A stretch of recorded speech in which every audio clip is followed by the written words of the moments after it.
feeling a bit like Alice? Tumbling down the rabbit hole? Curiosity often leads to trouble. You take the blue pill. The story ends. You wake up in your bed and believe whatever you want to. You take the red pill. You stay in Wonderland. And I show you how deep the rabbit hole goes.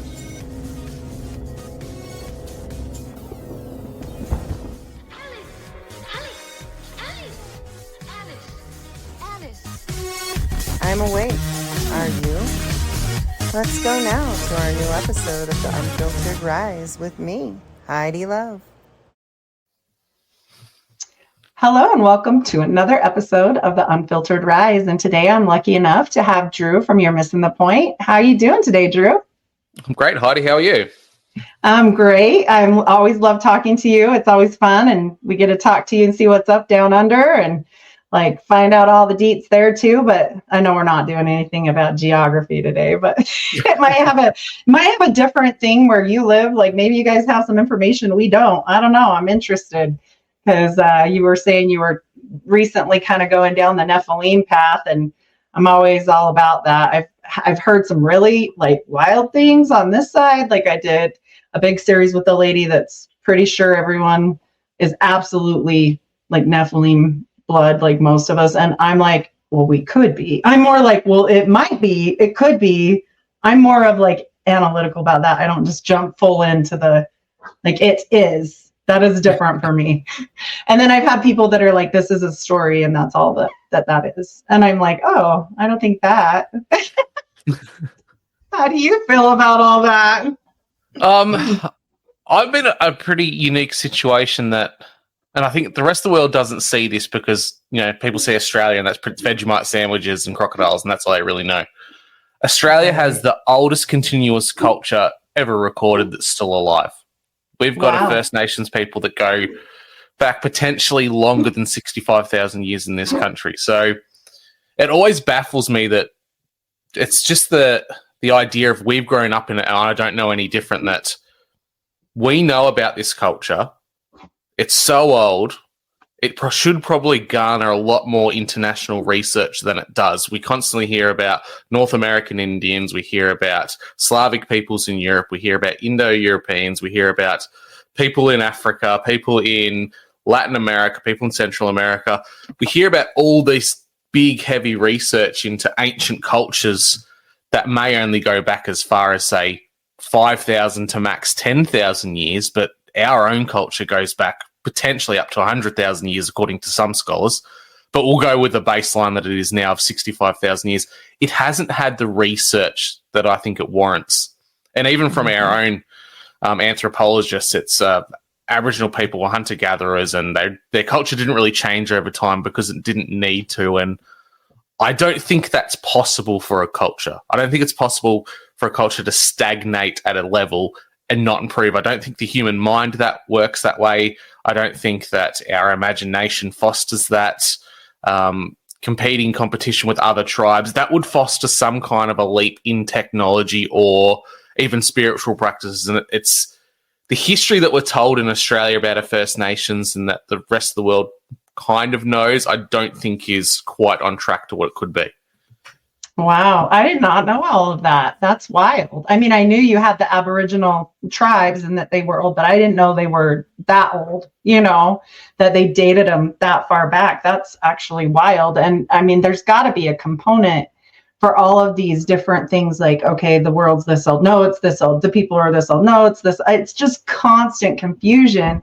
But like you said, like, okay, how come we've got all these studies on completely random things like Cheerios and something this important, right? Like, oh yeah, we're busy at the Cheerio factory. Don't come and bother us with your crazy stuff, like about actual population growth, tribes, you know, what's happening, all these things. And they just skipped over that. I'm with you. It's odd. Why? Yeah. You know, it doesn't make sense.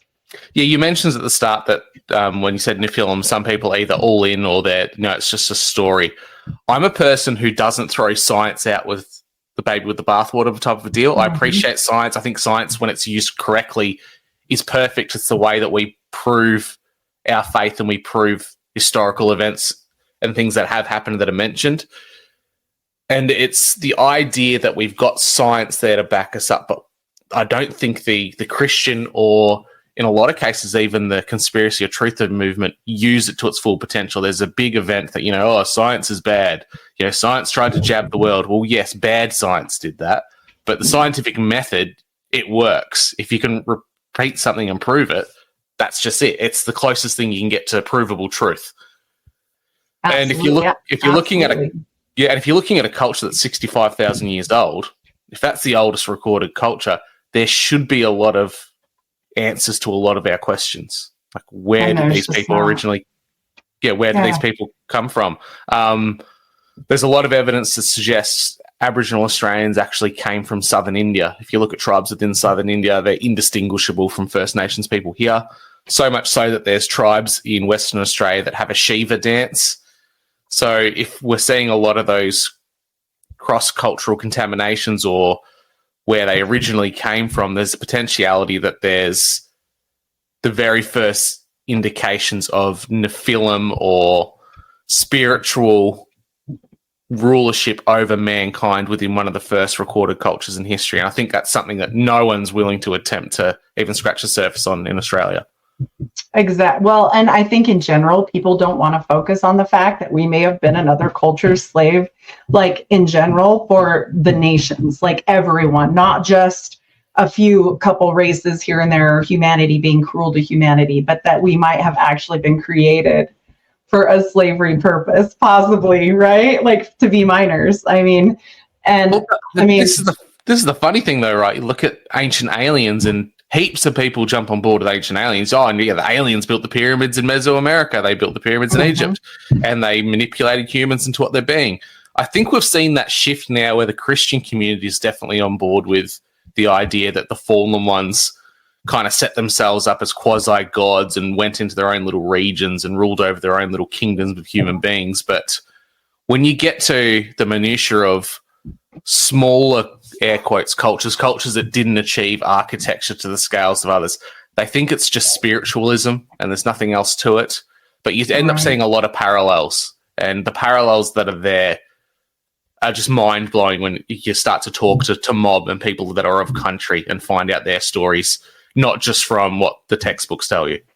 Right. There's so many gods that are the same but different names. There's so many things that are the same but different story. Like, it's very similar. So why is that when, you have all these different books, like nobody questions, name some science book. Like, it is the book in every country. It's translated the same. We all get it. But if it goes to biblical things or like anything that's kind of off the rails, they're like, no, that was just translated wrong. I'm like, well, what about all these other books you have? What about, how come the Magus is still correct? And it's the Magus and always was Magus, and they don't, go back and forth on the Magus like they do the Bible, right? Or like they do anything else. And there's so many books. They took a ton of books out. And then on top of it, the books that we don't know about, because I am certain that there's a whole bunch of them in the Vatican. I'm like 100%. There'd be an archive full of them for sure. Definitely. There's probably books in there written by the Nephilim themselves. Yeah. Yep. I think so too. I think that it's all a grand scheme to definitely hide a lot of things. Like, and why? Like you said, okay, the alien agenda, they're going to, put that on full blast, front and center. Okay, we can do this, and that's hokey and weird, but we can't do this other thing or call them demons or call them rulers or call them fallen angels or whatever. As soon as you call them a different name, no way, didn't happen, right? Exactly right. Yeah. Like, and the flood is everywhere. Like, same thing, same story all over, like tribal people carving it on caves, Yeah, it's a collective memory the entire human race has. So it tells you that it happened globally or worldwide, if you want to go that way. Right. I find it fascinating that people can think that it's just individual cultures that sprung up by themselves, yet they had the same collective ideas of what things could be. Now, if that's true, you'd have to go down the route of collective consciousness and we're all tapped into a primary source. But why can't the primary source for what science deems as, I don't know, universal consciousness or the one idea of source how's that any different from what a creator god would be? Right. Or something masquerading as a god. If you're feeding the information to someone in multiple places and you're giving them the same information, of course the cultures will have similar aspects and the same story or the same template will be repeated over time. Mm-hmm. Yeah, because I mean, they saw it, they were there, or they were told. And so I actually believe, in my weird conspiratorial mind, that was one of the reasons why they tried to wipe out the Native Americans in America, because they wanted that oral tradition stopped. They couldn't stop it like they can a book. They couldn't burn it. They couldn't get rid of it. These people were wrecking their stuff. And it was all at the same time. Like, we got the World's Fairs going on. We got these orphan train babies coming. We've got all this weird stuff happening that everybody's like, we don't know. We don't know. We have no idea why. But then I'm like, okay, but maybe the Native Americans were ones that they couldn't necessarily catch and kill them all, put them all in institutions, do whatever they were doing with all the other people. And that was why there was such an annihilation of it. You know, they knew. Yeah, it's you see what happened within, say, any nation that was colonized by Europeans, what happened to the First Nations peoples. It's people just say, oh, that's colonialism, that's what bad white man did. But you look at precisely what they did, it's a lot of routing out of spiritualism and the esoteric knowledge of those peoples. You look at what happened with early Native Americans, when the Americans went out west. It was a lot of Masons. A lot of Masons went out and made contact with these people. Now, what's that idea for? Is it to actually steal the esoteric knowledge, things that they had that they didn't have? I almost look at it as it's not just one group of bad guys, air quotes. It's multiple little crime groups, and each group wants to get more power than the other. Well, these people have consolidated power in Europe. They've come to the Americas. They've consolidated their power there, and they're trying to learn from what the native esoteric people have so they can use it. Same thing happened in Australia, and particularly when you think about the way multiculturalism and multiracial coupling is presented. It's pushed really hard. Now, I don't think there's anything wrong with multiracial couples. It's human beings. That's why, you love who you love, and that's just the way human beings are. But there's a big push for it. There's a reason behind that in the research I've done, is that blood actually holds power.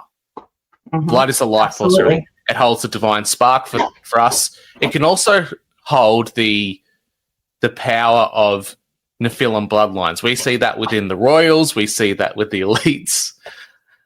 And we see that with... Sorry. That's okay. I've got a cat. You can see my face, maybe, or your cat's going crazy. Yeah, I've got a cat going crazy in the background as well at times. So I had a dog going crazy too a minute ago. Sorry, honey. He's like, you want your check in the bank, you have to sign it, dummy. Bye, babe. No, he wouldn't say that. He's like this in the background.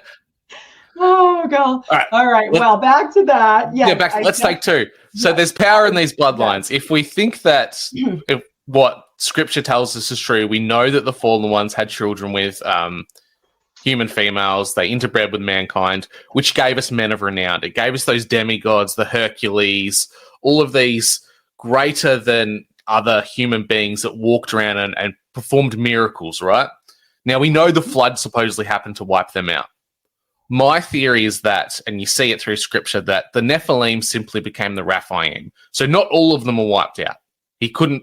It's impossible. The whole reason why the sons of God fell from the heavens when they came here to mate with women. Why was God even upset about that, right? Why? Because they don't need to mate with women. But why?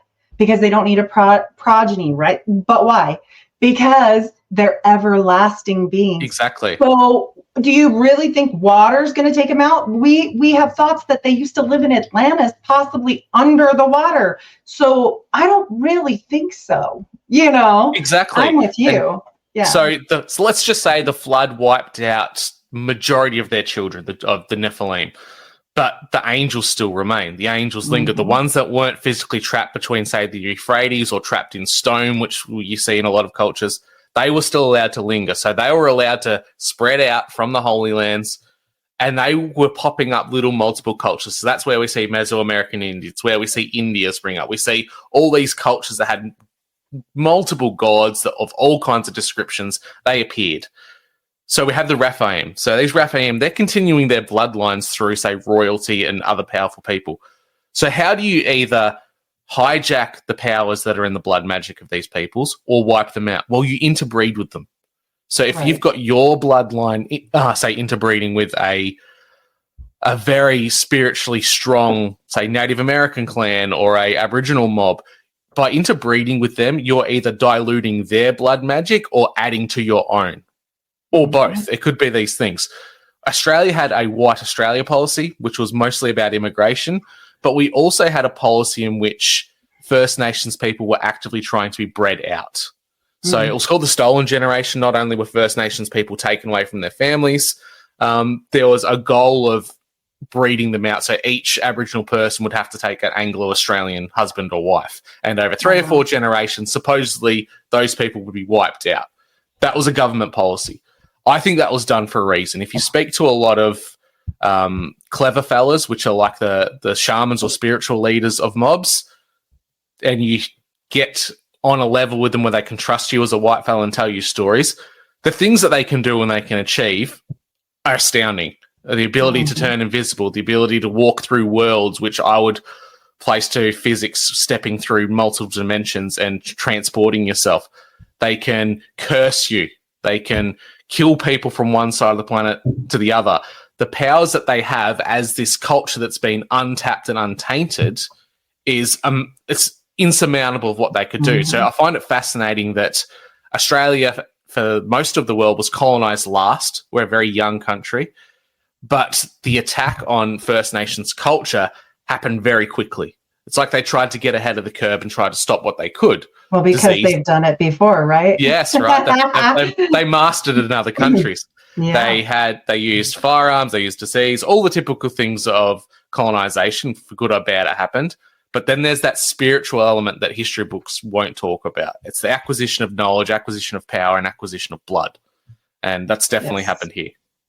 Well, and blood is all of this comes with a price. And I mean, all this child sacrifice that we see, the Aztecs, all these weird things that have been going on, we're not talking about now. It still is occurring. I am certain of that. But why? Right. Because it all goes back to that is their currency. Their currency is not only blood, but blood of specific things.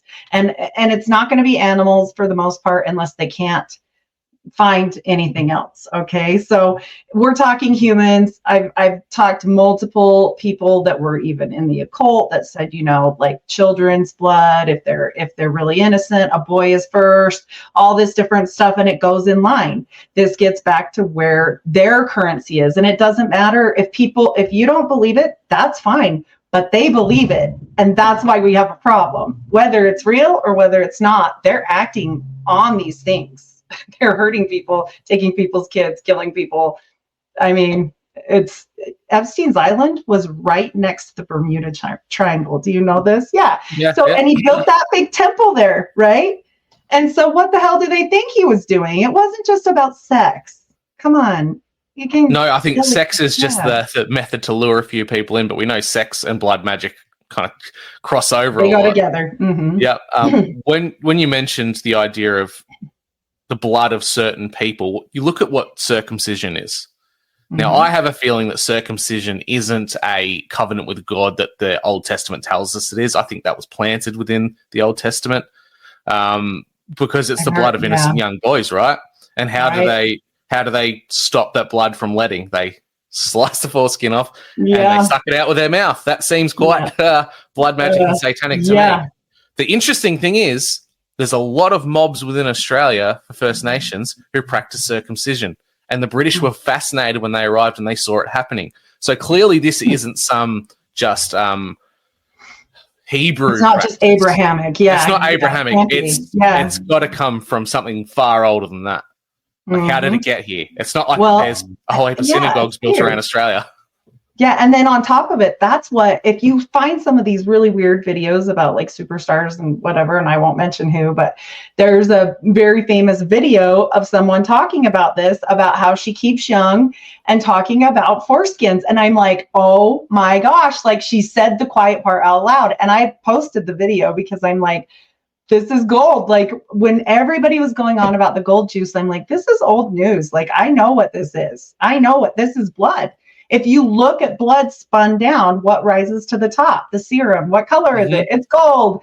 Like, come on, people, you know, and there's certain blood that is, they're looking for things, which brings me to the RH factor. It didn't even exist that we know of. Well, it existed, but they didn't have it coined until 1940. My great grandma had it, who was far older than that, having babies. There was nothing she could do. They didn't even know what was happening. This is why there's the joke that I'm Nephilim, because my grandma was O negative blood, which is part of the golden blood, which it's RH null is the best one, which they estimate only 50 people in the whole world have that one, like the real top of the top. But then how come there's such a precedence of this RH factor that comes to play? And guess who it shows up in? White people. Why? What color were the angels? What were they marked for? Why was Hitler trying to make everybody so damn white? Figure it out, people. This was not like his preference just because he thought it was cute. The angels were white. They came as bright white people. If you look at me and you are probably screwed, but whatever. It is what it is, right? We gave our hearts to God. But I mean, I have always heard that joke because I have these really hazel green eyes, and, you know, my grandma would always joke about it and blah, blah. And I'm like, well, I didn't get that negative, at least. I'm not RH factor, but but it makes you wonder, you know, what is going on that this just popped up. Really? That's late in the game. 1940 is not very long ago. No, you know, and you look, 50% of the population is that now. You look at where the Holy Land is situated. You take the Mediterranean, the Eastern Steppe, Western Europe. That's the traditional homeland of, air quotes, white people, right? Mm-hmm. Well, if that's where the Holy Land was, the current demographics of the Middle East those are newly formed peoples. They've come from other parts of the world and settled there. So the majority of people would have been, at very least, Mediterranean in appearance, that kind of Italian, Greek kind of slight tan, good enough to go out in the sun, that type of a deal, but essentially still European-esque white people. So it makes sense that those RH negative traits are stronger in those populations because that's where the angels would have landed and descended on Earth first. Mm-hmm. Now, the interesting thing about genetics is I may not be, let's just pretend I'm not RH negative, right? I may not have RH negative blood, but my DNA has the traits for it so that I can pass that on and just it could trigger in my progeny, right? Mm-hmm. So my understanding, and this is how I take it, is God and Satan, they're in a constant state of to and fro, a game of chess. Satan's trying to prevent all the moves that God already has planned out. He knew that God was going to send a son to earth to save mankind. So what did he try to do? Corrupt the bloodlines. Try and corrupt God's greatest creation. He did that. God's reaction? Flood it. Try and wipe the board clean. That didn't work. So Jesus was coming anyway. His savior was coming. But I think the savior was coming for a very particular sin. I think all of humanity has some percentage of fallen DNA. I don't think that could have been stopped. So not only did he die for our sin, he died for the sin of what man became. I think it actually came with some of Noah's sons' wives. Bloodlines. Mm-hmm. Yes. And so we always talk about how Noah's DNA was perfect, and that's great. And they did keep that line, but like, you have to look at all of it, right? You have to look at what about the wives? But I think back then the knowledge wasn't as strong in the female genetic play, right? We always hear, even go back to Crowley, like it's all about the male. It's all about the divine masculine, not the feminine, right?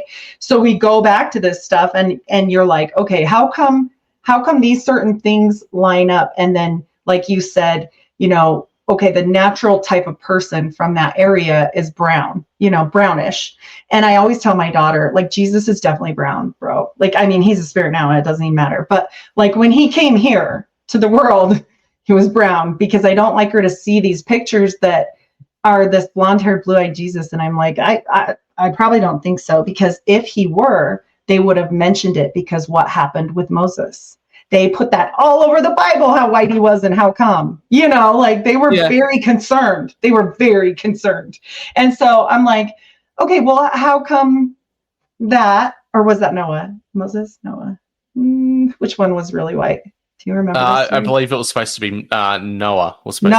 Noah, very white. Yep, sorry, got that mixed up. So he wouldn't have blended well with the Egyptians. Sorry on that one. So this is the thing, though. I don't think a lot of these ancient cultures were as we see them today, though. I think Jesus, wouldn't say he was Aryan white, like he's depicted as one of. I think he's like a brown. Vatican things. I think he was European, but darker European.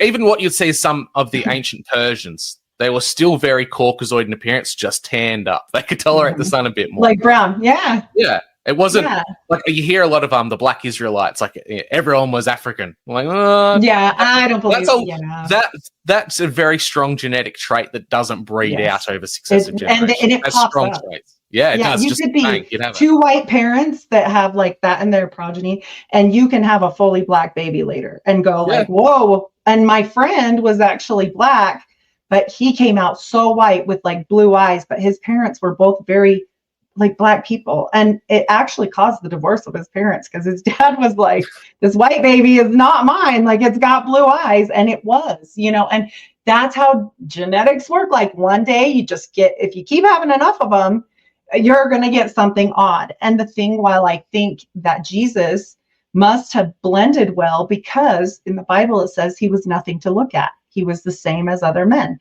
So I'm like, okay, that tells you right there that he wasn't a Noah, where it says all over, oh my gosh, what happened to Noah? He's super weird and white. Like, what happened to him? And I'm assuming he was albino, like possibly because it was so stark. They made so many comments about it that I'm like, this couldn't have just been a blonde guy. Like, this had to be like a really absurd thing. Yeah. And many cultures who are dark-skinned people, they revere albinism as some kind of magical power. Yeah. You mentioned that Jesus was a brown-skinned person. He was tanned. That's just the way he blended in with the current people of the time. It's interesting when you look at the demographics and the racial profiles of people of North Africa and the Middle East. The Moors, people instantly think of the Moors as being African in appearance, like North African, Sub-Saharan African appearance. They were actually Berbers. They don't look that. To me, they got freckles and they have different facial features. And that comes from the Berbers. The Berbers were white, red-haired Muslims. You see that in the steppe in China, the mummies that they found in the pyramids of China. They are redheads. They were found with tartan pants. So at very least, the leaders of a lot of these cultures that have now become Middle Eastern appearance or North African appearance, at very least, the leaders of their nations were something. light-skinned people. Mm-hmm. Well, and I think it was relatable to power, because like you said, how they revere albinism. It's because they know that the angels, and this isn't racial, this is just, we're just laying this out as biblical and geographical. Like, this is how it is, I mean, when they saw the angels, it always describes them as really white. So I'm assuming that they may think, oh, that person might be more angelic or whatever, if they don't know anything about the Bible, it's probably just startling. I mean, that could be part of it, This is a controversial take that some people might construe as racist. Now, it says God had a chosen people. Now, people say the chosen people, the Jews. But the word Jews aren't even the Jews. Yeah. The word Jews only popped up like in the year 600 or something like that. Prior to that was Hebrews. Right. So I have a feeling that Europeans, the light-skinned people, they are God's chosen people. But then you have to go into how could white people from the bloodline of Noah, how could it create all these different races? Well, the human race based on science is a bit of a mongrel breed. Every single race on our planet is a combination of previous hominid peoples. Now, we know that only God can create. And Lucifer, he can manipulate, tweak, and change the things that currently exist. So what would you do if you were trying to play off against God? God had his chosen people, say the Europeans or the lighter-skinned people, and you're like, all right, I'm going to try and corrupt their bloodlines. All right, I've done that. He's done a flood. Well, what do? I can't keep going to God's chosen people. I need my own people. Oh, what's this? I've got a Neanderthal over here. I've got a Denisovan over here. I've got a Homo florensis over in Southeast Asia. I've got all these prototype humans that maybe God created first, practicing to make his perfect creation. Mm-hmm. I'm going to add a little bit of my special sauce to each of these groups. And is that where the different races sprung out of? Because the racial differences are amazing. So much so that I don't think it could be done out of evolution over such a short period of time. The racial differences, I believe, come from those original hominid peoples. So modern day man, our DNA was mixed with theirs, whether that's interbreeding on a scientific method, or they were forcefully mixed through someone who can only change, not create.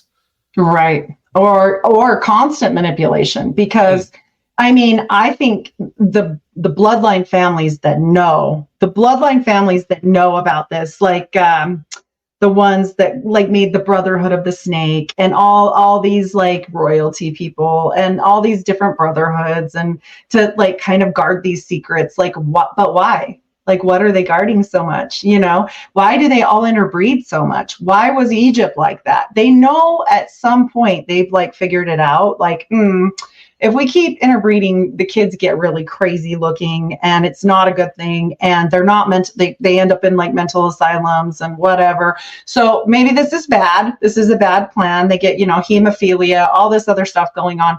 So at some point they know, but what do? They still continue. They still continue no matter what. And even when they do bring in someone new, let's take example like Princess Diana. We'll just pretend, because this is just pretend, right?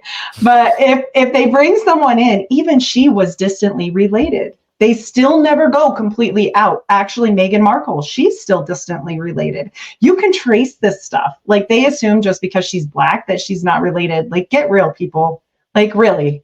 Yeah, it's silly. And the distantly related thing's quite interesting, because you look at the United Kingdom. The United Kingdom, for the better or worse, colonized the world. United Kingdom is responsible for the United States, Canada, New Zealand, Australia. Most of the Western world is all responsible from England. 80+%, I think it's like 85, I'll have to confirm that, 85 or 83% of all Brits, so native Britons, white people, have some kind of connection to royalty. Now, if they have that in Britain, that connection, what do Americans, Australians, Canadians, New Zealanders all have connection to that? So that tells me that's a reinforcement, or we all have that bloodline within us. Yes. If we have connection to royals. Yeah. Well, and then on top of it, you want to bring in, the mythology, which, by the way, is called history in other countries. I've been to the Pantheon. It is something. Like, when you go to these places, also, there's like a different feeling. But what were they doing when you start this DNA craze, right? They figure this out, and then they're looking for something, right? I feel like they were looking for things, because you get into the gene of Isis, like Genesis. Like, that's so obvious. Like, come on.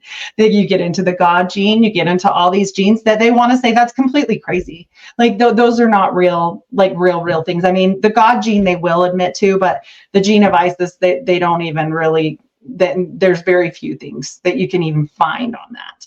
And I'm like, okay, so you guys got this craze and had everybody for the last at least 3 years that I know of, maybe 5, get into, oh, you want to get your ancestry done, ancestry.com, blah, blah, blah. It's huge in Utah. I don't think you could find a person over the age of 22 that hasn't had it done hardly here. Because why? Mormons are obsessed with it. They're obsessed with genealogy. They're a big part of that, you know, and I have my thinkings on why, because of who they worship, and it isn't Jesus. So I think they spread that, you know.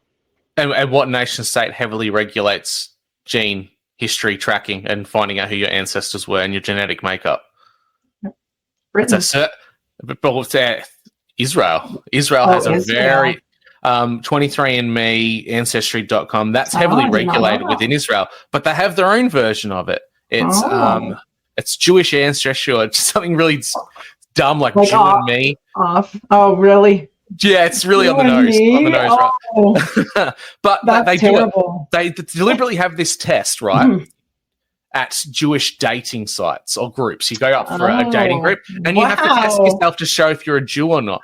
But the tests you can't access if you're a non-Jew. You can't get it through disclosure programs at all. Because, I did not know like we that. said, the modern day Jews are not the Hebrews of No, the Testament. but not the They're a different group. Ashkenazi. Yeah, No, that's what the majority are. It's the Sephardic People Jews. get really upset if you say that. There's a big schism between current Judaism between the Sephardic Jews and the Ashkenazis because one's an ethnic Jew and one is not. Now, why are they trying to hide their non-ethnic side? Because Jews are supposed to be an ethnic and a religious group. Well, if you're only the religious group side of it, who are your people then? And what's your history of that people? Yeah, or whatever you are. You could be whatever. Yeah, you're not. Just because you become Jewish doesn't mean, like, if I want to go say I'm African, I'm not. If I move to Africa, I might be African, but I'm not an African that was raised there. Like, I'm not one of their original nations. Like, let's be real. You know, you can say that, but like, everybody knows you're not really that. Like, come on. And they have the ability to hide because it does blend. Like, if it was Africa, we would know, right? Because like you said, it's a strong genetic component. But like theirs, I mean, so brown is pretty dang common. My mom is exactly what you described, and I am the whitest person on the earth. I think I'm whiter than my husband, and he is a ginger. He's got like at least I can tan, but I'm super white naturally. And he has like a little bit of an always tan. He's a little bit darker than me. And I'm like, what in the hell happened with me? Because my parents both have dark hair. My dad had black hair, brown eyes, both of them. Yeah, I mean, I'm sure when I came out, they were just like, whoa, well, thank heavens I look kind of like my dad. But I'm sure they were wondering because I didn't have as light of hair as I do, but I still have blonde hair. I had dark blonde hair and green eyes, and I'm this color. And if people saw my brother, he when he was alive, he looked Samoan. I mean, he's big, giant, brown guy.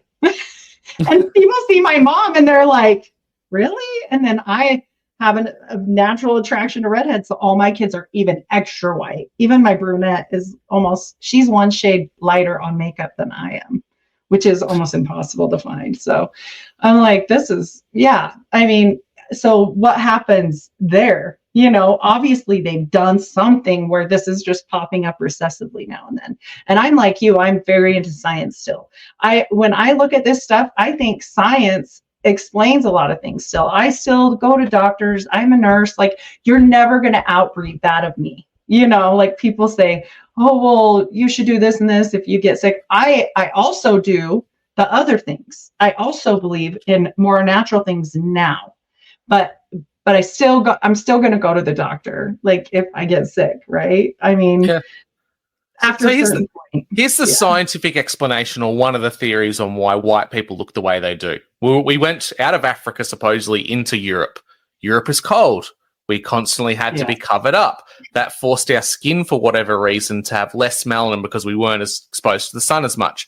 Our noses supposedly became narrower because of the cold air. But then they have this exact same explanation for why Asians look the way they do. The Asian people developed on the steppe where it was very cold.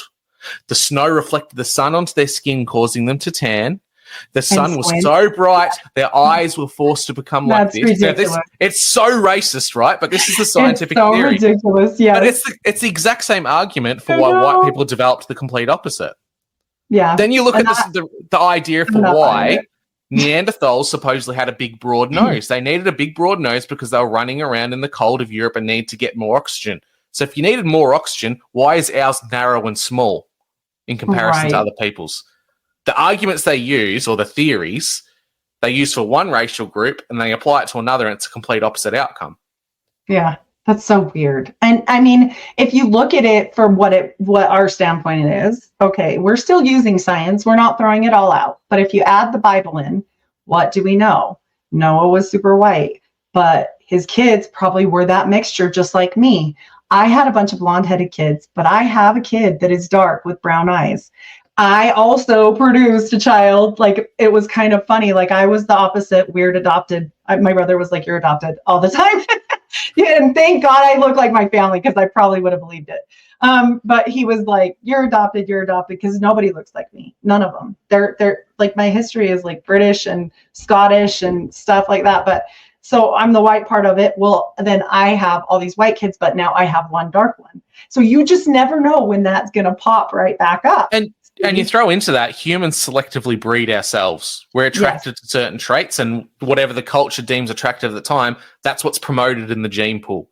We saw like we take the example was the fallen ones finding human women attractive, and they just took them.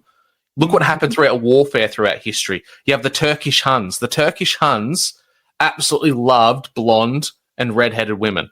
So on their raids into Europe, they would take home blonde and redheaded women. That's why we see recessive redheaded and blonde genes within the Turkish people. We see that within the steppe people of Mongolia. You see a lot of redheaded Mongolians. They are still Asian in appearance, but they have a red tinge to them. So whatever we deem as attractive, Latin people, they get. My son's very attracted to, and I think it's that natural thing that you like the opposite of yourself usually. So my son is very blonde, blue eyes. I mean, he just looks like he looks like me, except for he's a boy, and I have green eyes. And so he likes Latina women. He loves that. I'm certain I will have a Latina daughter-in-law someday, or something like that. Whatever, somebody darker. Okay. And he always says, don't look to me for your ginger grandbabies, because I can't make a ginger. I tried. And so it's a big joke. Whoever gives me the first ginger, I'm going to be like so excited because, I do. I love them. And so he's like, don't look at me because I like Latin girls. And I'm like, they still have redheaded babies all the time. I've seen it. It's a darker red, but it's red. I mean, you can tell. And it's funny. Like, no. You see the same thing in Australia. Australia is still, on its whole, very white, and the ethnic air quote groups that came in were the Greeks and the Italians. Still Europeans, slightly more tanned, but you see the same thing. You see the Italian and Greek boys go for blonde-haired girls, and you see the Aussie boys go for the darker tanned Greek and Italian girls. And then you get these mixed generational families where you'll get a random Greek that's bright red hair. Or a blonde Italian, which they exist, but it's not the very dark Mediterranean Italians that were kind of pushed through cinema. Yeah, yep. And then on top of it, we have to go back to, at least for America, I don't know about as a whole everywhere, but I'm sure they would have done this a different way. They just hid it in another way for you guys. And maybe you can tell me, like, for you guys, but like the orphan trains, I am sorry, I am calling the biggest amount of bullshit. They made some kids. I am almost certain that they did genetic manipulation, trying to outbreed that giantism, like trying to make it more to fit in, like we talked about. And they didn't know what to do with all these kids. And I swear that they've done it in the Catholic religion. And here's why I think so. Because they have all those dead baby cemeteries. And I think they're the experiments that didn't go. Like, oops, that one has a alien head, like that one, don't keep that one, and it's weird because they even say some of them, like, their skulls will be smashed and stuff, and I'm like, that's really, like, that's so strange. And it's not like a little bit of kids. When people say, oh, the orphan trains, it's because their parents died. I'm like, do you know how many kids it was? Because 250,000 children that are all white, no native, no black, no nothing else, only white children, that the Freemasons are running this, all of a sudden are just everywhere. And now it's in every movie. Like, oh, I remember watching movies as a kid and the farm boy was there. Who the hell's the farm boy? Where'd the farm boy come from, right? Like, now I see it and I'm like, oh my, the farm boy. But, and then they mate and get married and all the things. And now they've completely integrated our society. And look, it's the whitening of America. I truly believe that, because at the same time they were killing the natives. At bare minimum, it was child trafficking from Europe so they could replace the native populations. Some of that too. Bare minimum. Sure. Australia, this is interesting. I've never really come across the orphan train idea in Australia. Australia, even up until right before Federation, we still had convicts. We had the whole Irish slave working class come here. We had the convict system that was in full swing for a long time. So we never got that cultural population boom like the Americas did, because we were still under the yoke of the crown, right? A lot of people went to America because it was free. That was the idea. That's why so many European countries went there. Australia was still very Anglo-Celtics in its demographics, and a lot of that was through slave labor of either the Irish that were brought here or convicts in itself. The orphan train thing's an interesting one, but I don't see a lot of it besides the World's Fair in Australia. It's such a weird concept. And then on top of it, like right as that's happening with the World's Fair, they've got all these preemie babies. Where are their mothers? Like, and this was over 8,000 kids that he himself saved. That doctor, he was a doctor, Cooney, I think, something like that. I can't remember. But anyway, he was the one responsible for it. He wasn't even a physician. And now we've got all these orphanages and we've got all these orphan kids, and we can't take care of them all. And we're sticking them all everywhere, and we're shipping them off on trains, and we don't even know what to do with them. But let's save every baby that makes it out of the womb early. Like, let's not just let natural selection happen and move on with our lives because, you know, there's too many kids already, right? There's all these kids they don't know what to do with, but we're saving more. That doesn't even make any sense. Like, you don't save the runt of the litter if there's that many. Like, you just don't. And so it kind of makes, and I'm glad they learned it because it's wonderful technology for now, but I think there was more going on there. And then all these wet nurses that went with them. Like, that's weird. The orphan trains, the whole thing of orphanages that sprung up and they were everywhere, they coincided with asylums. Yeah. So who were they filling these asylums with? These are the people that saw what was going on and were voicing their concerns against it. Why the hell are you growing babies in tubes? Like back then, if this was the case, how do you stop that from being recorded in history? That person's crazy, lock them up. Give that person a lobotomy. Because lots of people were in asylums at the exact same time as this was going on. So is that just covering up the anti-vaxxers of the day, air quote? Or the right? truthers? That's how I feel. I feel like it was that. Yes, I feel like we'd all be screwed. I feel like all of us. Well, like, you know, if they start building asylums again, we're all in trouble. Because that's where they put us. Well, and I mean, there's rumors all the time about not asylums, but those camps, you know, wellness camps. Yeah, we've got like 5 in our country. Like, oh my gosh, this is terrifying. Like, what is happening here? You know, but you kind of think like, okay, is this, you know, the reset situation? Then you mention like, okay, before that, the whole thing about Great Britain trying to settle everywhere, and whose idea was that? It wasn't a Christian's. It was an occultist's. It was John Dee's. It came from him. And where did he get his information from? He had a direct telephone to the angels. They were fallen angels. They weren't good ones, because I'm certain they weren't, because of some of the stuff they had them do. There's just no way, you know, life swapping, all this other stuff. Like, come on, they weren't the good ones. And I think he was actually an innocent Christian to a point, and then it all became like he basically sold his soul for knowledge at some point, because at some point he knew. I don't think he knew at first, but then at some point, I think he was like, I mean, obviously when he had the wife swapping thing happen, he had to know something wasn't right. I mean, they weren't nice. Those angels were cruel, and he suffered. He never amounted to anything really in his regular life. He had a very similar life to Job. It was kind of sad. Like, almost all his kids died, and plague and all this crazy stuff. And I get it, but like, also he lived for a really long time back then, and that's weird.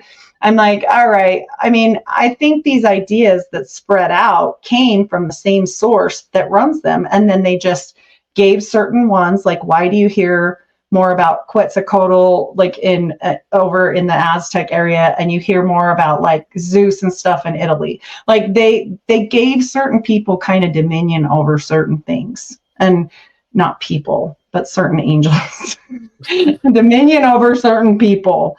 And I just think that it makes a lot of sense if you really break it down, you know, and then you get into like, do they take over bodies? Do they, you know, because you see some of these Hollywood people. I mean, you see that video ever of Meghan Markle where she is clearly not home? Like, she is checked out, and it is terrifying, and her eyes are all black. And I'm like, that looks like more than just drugs. I've seen a lot of people on drugs. I'm a nurse. Who did Meghan Markle marry? Yeah, exactly. Right? Yeah, the ginger. And it's weird. It's the royal family. The royal family in itself, people will go, oh yeah, they're esoteric, they're lizard people, blah, blah, blah. But there's one that stands out for me that has a lot of occultic type of symbolism and references going on. And that's Elizabeth I. who we know is Henry VIII's daughter. She was a redhead. And John was her favorite. Yeah, she killed her sister, Mary, Queen of Scots, to take the throne. At one point in her reign, she called herself the born-again virgin, and she made herself very white with bright red lips. So there's a lot of Nephilim symbolism there. She almost looked like a clown. Bright red hair, big puffy hair, white face, red balding. Like she had like a half balding thing, right? Yeah, it was so strange. And apparently she bled from the lips a lot during her. She had a health ailment. That's why she would cover it up with red lipstick, because blood would constantly come from it.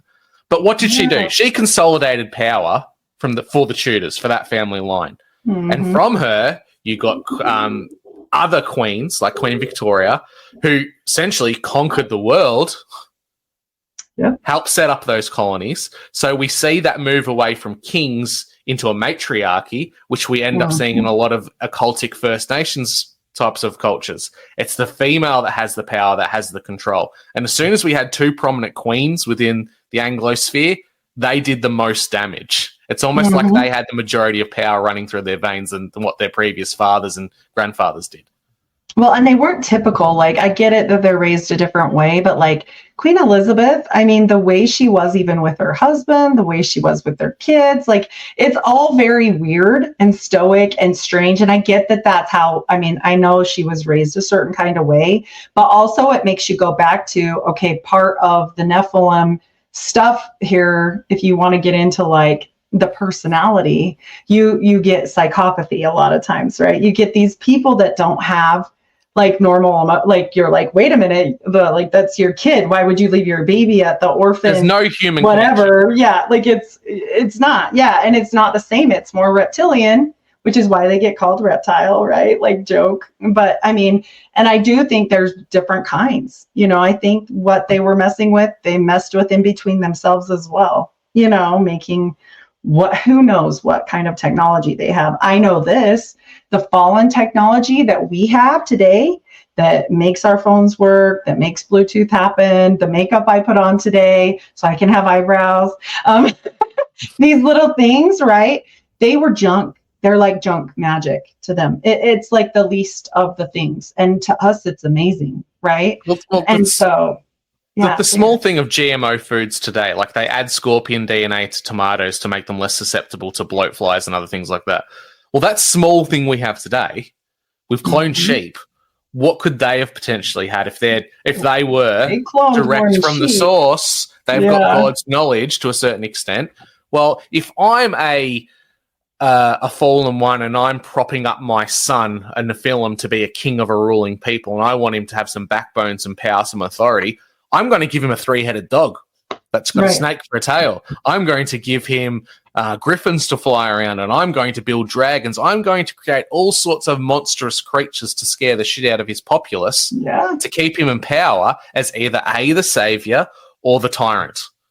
Well, and you would get bored. You would get, if you had all this knowledge, you would get bored. You would get bored if you're an all-powerful being. Humans mean nothing to you. You know what? I'm just going to combine a crab and a buffalo just to see what will happen. Buffalo, a crabapole. I don't know. My mom always says things because my mom is a very, I'm really analytical, but my mom has a lot of emotions, you know, like, I mean, I have emotions, but I'm not like a girl emotions. I'm more, if I had to explain myself, I'm more like a guy emotion.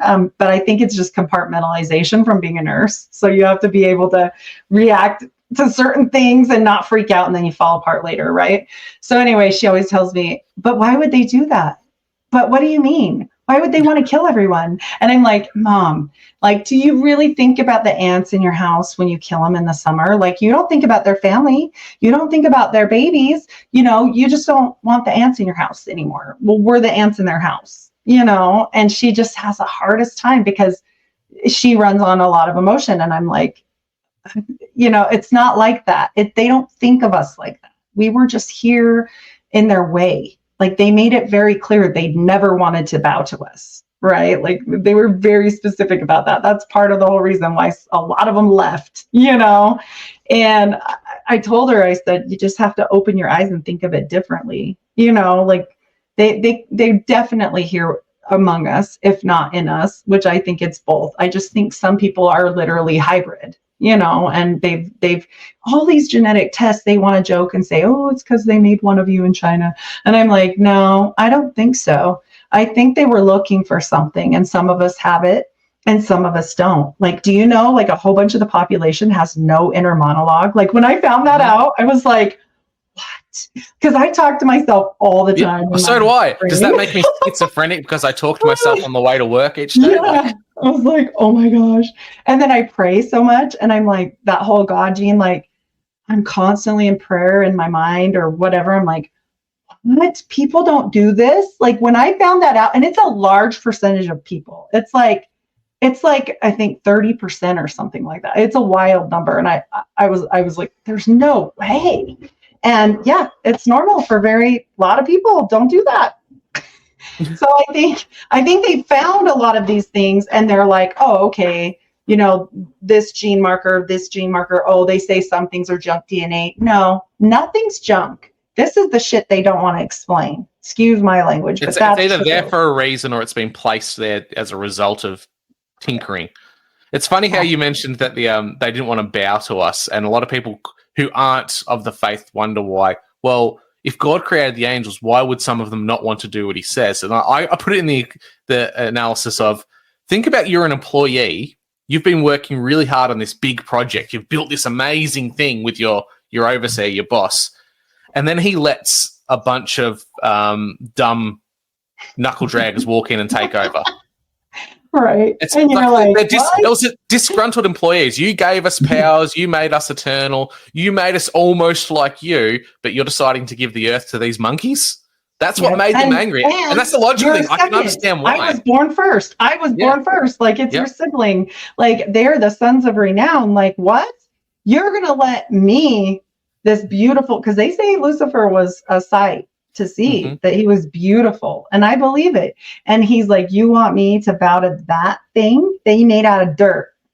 No, I'm not bowing to the dirt. Like, I helped make the dirt. No, it makes Lucifer sound like a sassy 16-year-old girl that doesn't like the new kid on the block in the family, doesn't it? Yeah, it's Mean Girls all over again. Mean Angels. I'm like, what? I get it, but like also not a good idea. I mean, we get all the repercussions of all this, but I do think they very much are looking for specific things. And I don't think it's going to matter if you didn't do a DNA test or not. You're not safe. Like, let's be real. No, like they know things. And I think the horror that science fiction kind of pre-tells us and puts out into the lexicon so we can discuss it and know about it before it happens is that there might be something special in DNA, the divine spark, or even some of this Nephilim DNA that gives them abilities and powers. Eventually, they're going to be able to recreate a synthetic version of that. And I think that's where we get the idea of super soldiers from. And they're just trying to look for what gave the Nephilim, the Fallen, these powers of the men of renown. And how do we weaponize that? Because there's no doubt in my mind that there's people that have no belief in faith whatsoever, but they believe in the genetics and the DNA of things. Maybe they just believe people in the past had greater abilities and they want to harness that. There's a really concerning thing that happened during COVID, that there's a lab in Australia that was playing around with DNA that was contracted out to an American weapons manufacturer that was in the work of developing super soldiers. Ooh. Not super soldiers as in harnessed systems that pulleys and things that could increase their strength. It was DNA based. Oh my God. How do we make super soldiers who cannot feel anything? Ugh. Give them extra strength. And then they want to be like a normal person and go out into the world and have babies and all these things. Yeah. But as soon as this came out that this group was working in Australia, which country got hit really hard with lockdowns and was shut down very quickly? Oh, wow. I didn't think of that. Huh. Maybe. I'm going to have to look that up. That's wild because I didn't know about that. And I mean, they do tell us things. They've been telling us things for years upon years upon years, right? And including, you mentioned the sheep. I don't know if you know about Clonade. Have you looked into Clonade a lot? they said they did this. I watched, this is crazy because it was actually Australian 60 Minutes that I saw this on, but it was a 2003 press conference on CNN first, where the lady came out that runs it with that weird Real, whatever, with, I don't know his first name, but it's Real at the last one. And so like real, spelled like real. And they said, oh, we successfully cloned a girl. They named her Eve. And so that happened in 2003. And then I saw this 60 Minutes in Australia, and it was like 2016 or 15. And they're like, oh, we just cloned we're going to clone the first human. And I'm like, wait, I've seen this before. Like, that's why I went backward. I was like, wait, I've seen this lady before. Like, and so I searched her name, and that article, that thing came up, and I'm like, I saw this a long time ago. And they said they already did it. And they said she lives in the Middle East. And I believe it. They've done this. I think they've been doing it. I think it's been going on for a long time, which, I mean, that's more of a direct instead of like a contamination, right? Like, yeah, like an accidental. That's engineering something instead of it just happening naturally through procreation and just tracing down family lines. And so that's a big concentrated dose, you know. It is, yeah. Whatever. Well, that's kind of the idea of. Have you seen? There's a film that came out recently. Oh, it escapes me. I'm really, really sorry. It's a film about a satanic group stealing the Shroud of Turin.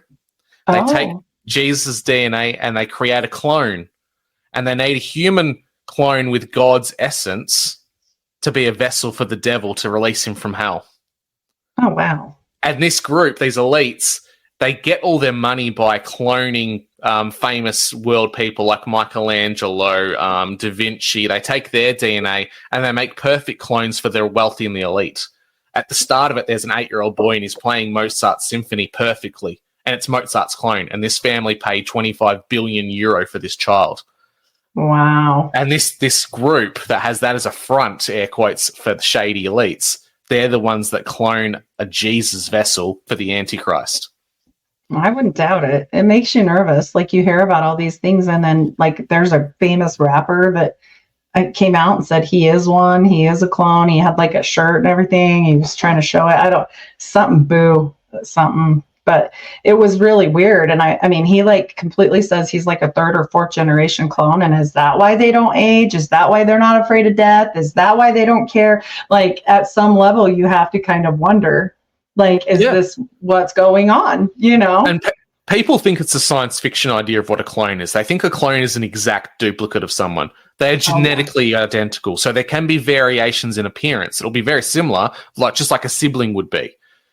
So when we see films like The Island, where they had clones of celebrities so they could have organs and backup parts if they needed it, is that what kind of happens in the conspiracy theory realm, where you see a celebrity falls sick and then they come back and some of their appearance is slightly different. Off, like the webbing of their ear is connected all of a sudden, or their nose is slightly different.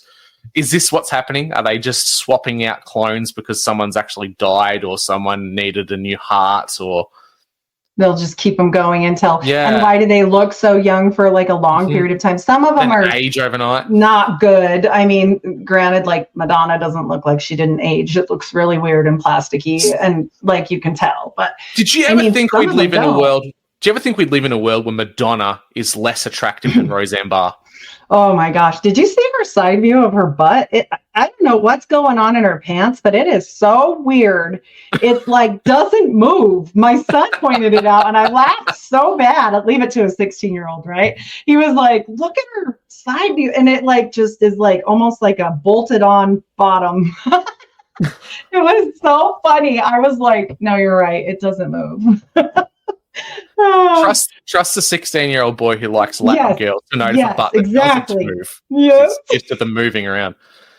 And then I have one other rando question for you. What about your thoughts on Zecharia Sitchin? Speaking of them telling us things. I'm a person who came from the UFO camp. I started off reading books about like Nessie and Bigfoot, and then as an 8-year-old read The Day After Roswell. And up until maybe 4 or 5 years ago, I was heavily in the alien camp. It's aliens, they're out there, the government's hiding it up. but I was so focused on aliens being it that it blinded me to the rest of the information that was going on. I think Zecharia Sitchin, he tells a lot of truths, but gives away a lot of mistruths. He does have a lot of errors in his translations, which a lot of people don't like to admit, but the basic template and the premise of the story he's telling is pretty accurate for the most part. You omit the thing that aliens came and intervened, and you just go back to it's a spiritual entity or a fallen type of thing. It makes more sense. It actually lines up with scripture. It lines up with other cultures around the world. The alien thing seems like it's his little cherry on top that differentiated him from the rest of the world. And I think that's what gave a lot of credence to the ancient alien movement. It was Zecharia Sitchin, then Eric von Daniken's Chariots of the Gods. That gave birth to the Ancient Aliens movement, and really it made the alien disclosure movement legitimate for the majority of the population. I think it's over 80% of Americans believe in UFOs now. Well, and it's really stupid that we can believe, okay, anything they give to us, like phones, any knowledge that they give to you, like Facebook, okay, it all started from them messing with something for like 20 or 30 years or better. Like they've known this stuff for a long time. And then eventually they're like, nah, give it to the peasants, like make them smile, let them get a new iPhone, like all these dumb things, right? And so I think that they all are underground at this point. I think that if you've ever seen underground mines, there's like multiple videos of mines where they can drive through, and it's like cities under there. And I have an uncle that was a top Green Beret. He was in charge of he was in the special forces. He was airborne. He was like one of the top people that he would go with these diplomats or different things to like protect them when they're here. And he's like, absolutely, the dumbs are real. He wouldn't necessarily discuss with me what is down there, because that's like, there's certain things he cannot say, even still, he's retired, but he's like, you can say things to me and I can say, but he has told me, he's given me a lot of hmms on things. And he didn't say they were necessarily demons, but I know that there are things that live beneath us. And why is there cities underneath almost everywhere that we live? Like, I don't know about in Australia, but in America, that's a thing. Like there's a city underneath every city. Melbourne's like that. There's older Melbourne, air quotes below Melbourne, and you can look at some of the older buildings in the city centre and you get the stereotypical mud flood stuff where there's windows that are halfway up of a sidewalk type of thing. Yeah. What you're talking about with like these dumbs, I think this is the biggest issue in the truther community at the moment, is that we latch onto an idea or a story and it might have 5% truth, 95% bullshit. And unfortunately, it's the 95% bullshit which discredits the whole movement. There's no doubt in my mind, as an ex-military person myself, that there are underground military bases. They exist. There would be definitely underground government bases to exist, just to have the succession of government in the case of a natural disaster or a war. Those exist. The problem is when you get prominent members come out, like there's quite a few very big Australian podcasters that try to say that there's underground bases under Melbourne, and every time we've had an earthquake, which isn't normal for our part of Australia, we're not on a plate, that this is the dumbs being attacked and it's the aliens being fought and they saved 3.5 million children. But, you go through it logically, 3.5 million extra children in our state that only has a population of 6.5, we would notice a doubling overnight. Yeah, what are we going to do with these kids, right? But at the same time, I understand Victoria's been going through a big build project at the moment that's blown out to like $178 billion, where they're tunneling. They're building tunnels for roads and infrastructure. Well, if you're doing that, what's to stop them at the same time from having a secret building underneath that, or a few tunnels that go off to the side? Like we know that happened with the Denver airport. So what's stopping it from happening now? For sure. Well, and the thing is honestly, like, okay, to those people that you're talking about, I don't know their stories on their podcast, but I'm going to say this. If there's fallen angels working with you, whether they're in a human body or not, you're not keeping them captive. Like, let's get real. Like, come on, they're there because they want to be. And if you wanted, what happened to the Aztecs? And all of a sudden one day, all these people were just gone. That was a lot of people. Like, come on. let's be real. I don't think you can just disappear them or make them, they don't bend to us. No. They're angelic for a reason. They didn't bend to us then, and they're not going to start now. So I can tell you what, nobody's being kept against their will. That's just... If anything, the things that these black ops groups are going around and capturing are probably the things they've created that they're just letting loose. It's like letting a wolf go in a national park. We saved them. Oh, good. Let's go adopt them out to the family so they can all grow up and be crazy psychopaths because they're more than half Nephilim, like not just like a little bit and it's all diluted. Because, I think at some point they had to see like, oh, okay, if there's less than half in this person, they're not as easy to, murder or do these bad things, or their conscience comes back, or their God gene is there, or whatever they're studying to figure out like, oh, we don't want that one that talks to herself all day in her brain. Like, go find a different egg donor. Really, these things matter to them. It sounds funny to us, but it does matter when you're talking about like, okay, Hitler tried to do this on a natural level, right? Like on a, I'm just going to select it by like, oh, you have blonde hair. Oh, you can come. Like, not you, like you though. And it didn't work on a lot of levels because people still were people inside. Like not everybody bent. Not everybody did what he said. There were many people that died right along, and I just think it wouldn't work any other way. It would have to be bred in. It would have to be because at some point, somebody, even the most killer of all killers, if you still have humanity inside you, like at some point, all the people in prison convert before they die. Why does that happen? Because the conscious is there if you have a safe place to like let it happen. But if they're in these horrible situations or they're just allowed to continue to be like in their evil, if they're happy doing that, then it blocks it out. If you keep killing people and you're happy doing that, you're probably not going to focus on anything else, because adrenaline, right? But if you're put to a stop, that's why people say, oh, it's all fake. They come to Jesus because it's fake in the end. I'm like, I don't think so.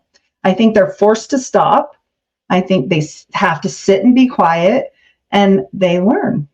Like it's the atheist argument, isn't it? Why would God allow someone like Jeffrey Dahmer to be saved just because he repented and found God at the end? Well, that is what God gave us. God gave us all the ability to be saved, regardless of what your sins were.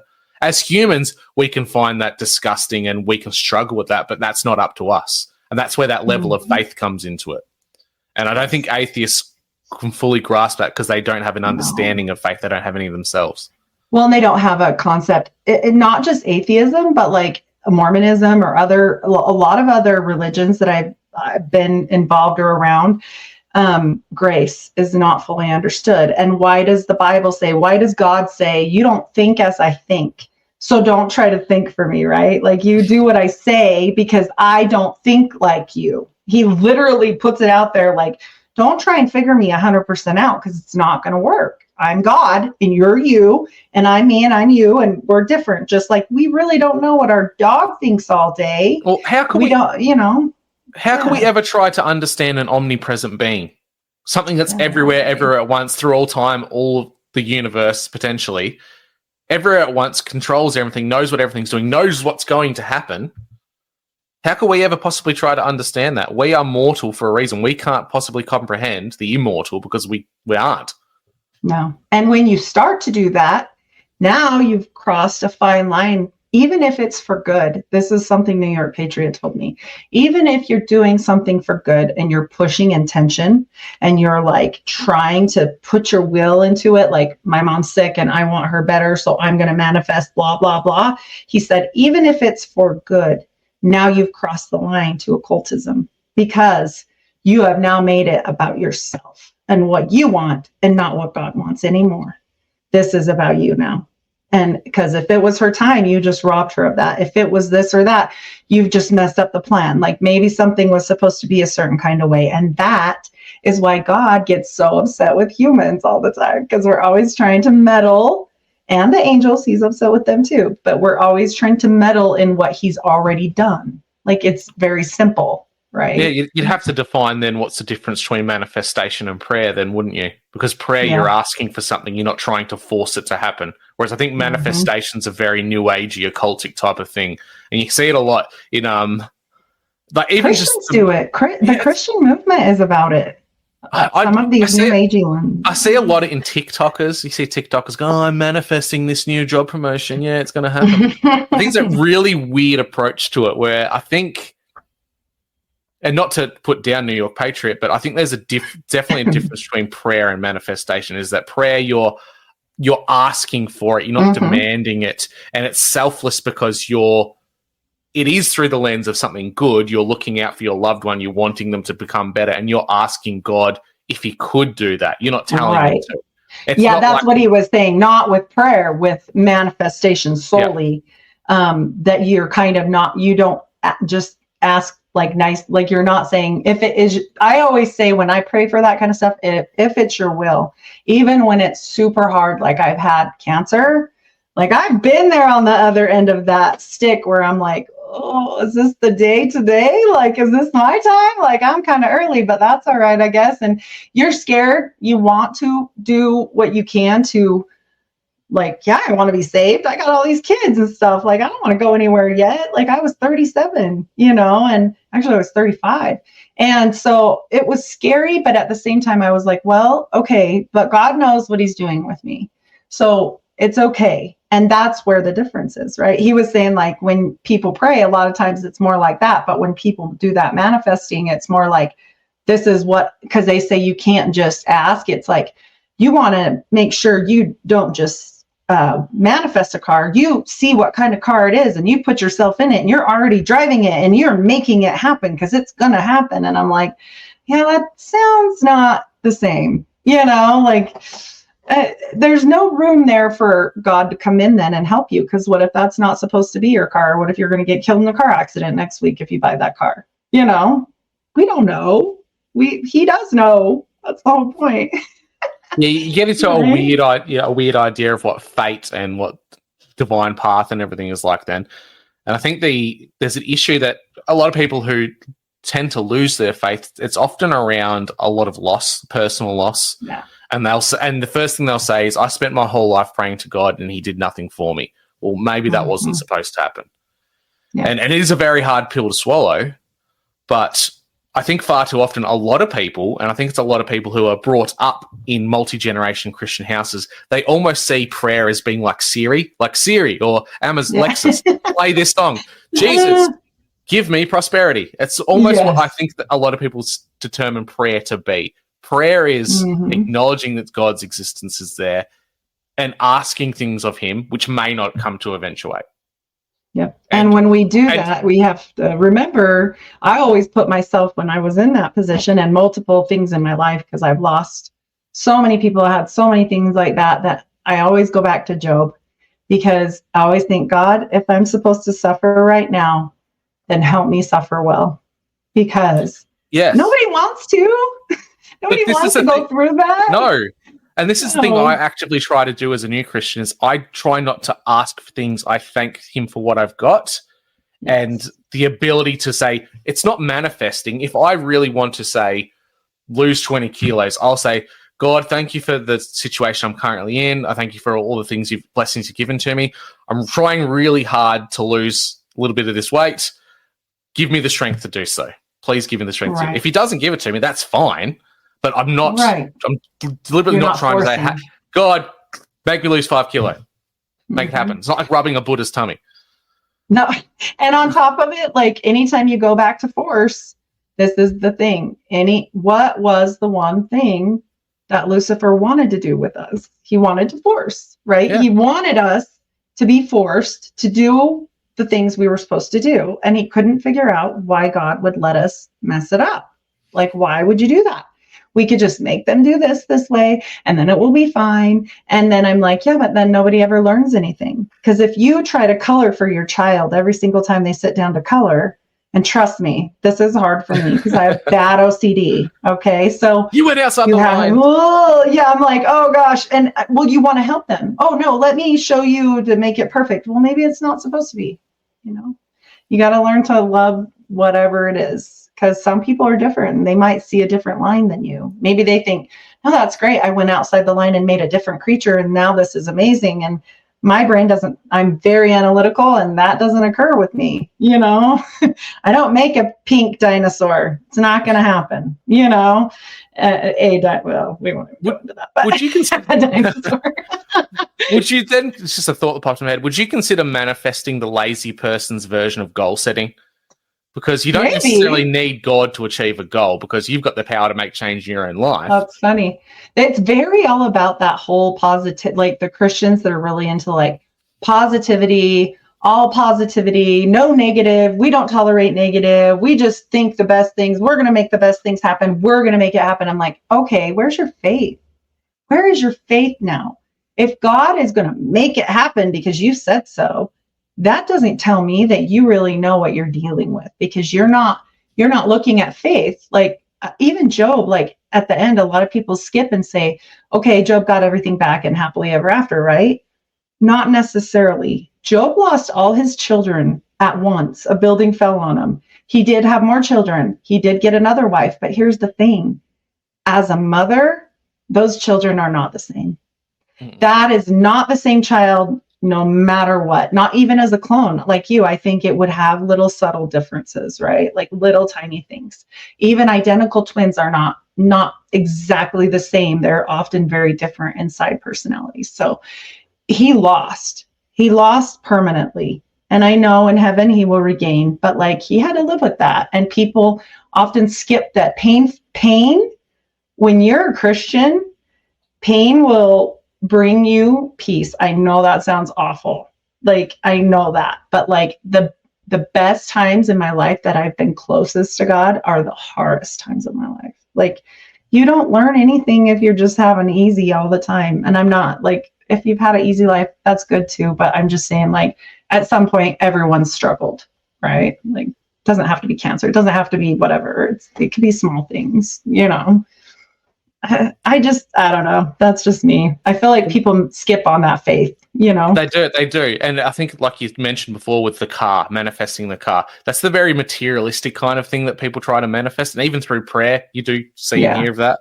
But what's to say that God hasn't given you the opportunities and the blessings that you can do that yourself? I'm manifesting, I want a red sports car. Well, God's put the things in place for that. He has the dealership, the person who invented the car, the person who built the car, the person who paints the car, put all these pieces together. Right. You've just got to work hard and save the money for it. Yep. It's a very small thing you can do. You don't just ask for it. Yeah, he's given us everything we need, not everything we want. Mm-hmm. And I go back with that to celebrities. A lot of these celebrities, they have everything. And look how many kill themselves. Look how many just destroy themselves on drugs. Look how many just are miserable that are alive. Like how many times they've been married, how many losses have they had, how many things have just been horrible for them. And it could be a Faustian bargain deal, but also like, I think at the end of the day, it's because you went outside of what was really meant for you if you did make that bargain, right? Now you have everything and you're still not happy. Same for the occult people. Like I've met very few, if ever, people that are like come across as super freaking happy about that. Like they seem pretty pissed off most of the time, I mean, that's just what I've seen, but that I just think that if you are given too much, you therefore do not want to work. You don't want to. It's the same thing with kids. Why do we give kids chores that we have to redo, right? Like, especially me, I'm definitely redoing that. Like, and the kids joke now. My older kids, I have really older kids, like 28, clear down to 10. And some of them are like, why does mom make us clean the kitchen anyway? She's going to redo it. And I'm like, because it's the point. It's the point of the thing. You need to help your family. And so, and I've backed off a lot. As I've had more children, it gets less and less. Like the OCD becomes way muted under that. So that's good. Maybe that's why I was supposed to have 6. That's where you push the idea of tidying up versus cleaning. You get them to tidy up so that you can actually clean. Yep, I agree. So anything else I missed on the Nephilim? I thought this went really good. No, this was good. I will mention that I have a listener who's a gentleman from North Queensland who is He's half Aboriginal. He's of Mob. He sent me a very, very horrifying image of what's considered to be a yowie. Oh. I'm having talks with him. Hopefully, I'm going to get him on the show.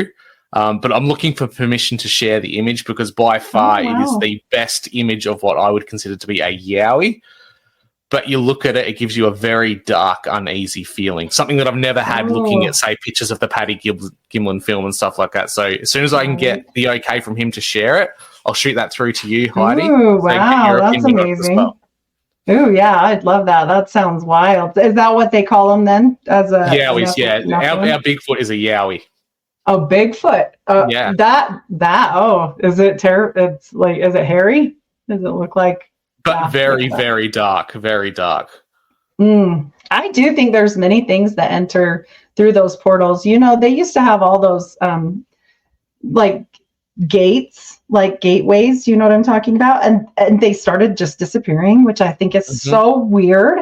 Like, I mean, if they mean nothing and we're all super cuckoo and we're just like down the rabbit hole, why not just leave them there? Right? That's so weird to me. And I bet you as they got better with technology, they're still there, but it's like a hidden technology now. I don't know. Well, that's where I don't doubt it. Come into it. Like things exist around us on a fifth dimension we can't perceive because we're not in it. Yeah, it's so weird. And it's so weird that they would want to come here sometimes just to be like, haha, like I'm going to go mess with the humans today. Well, maybe it's like us. Maybe it's like us going to the zoo. Right, that's true. The meerkats are doing. Oh, look, the humans. They're at look at those humans are doing. They're shopping. That's just so quaint. That's such a silly thing. Yeah, no kidding.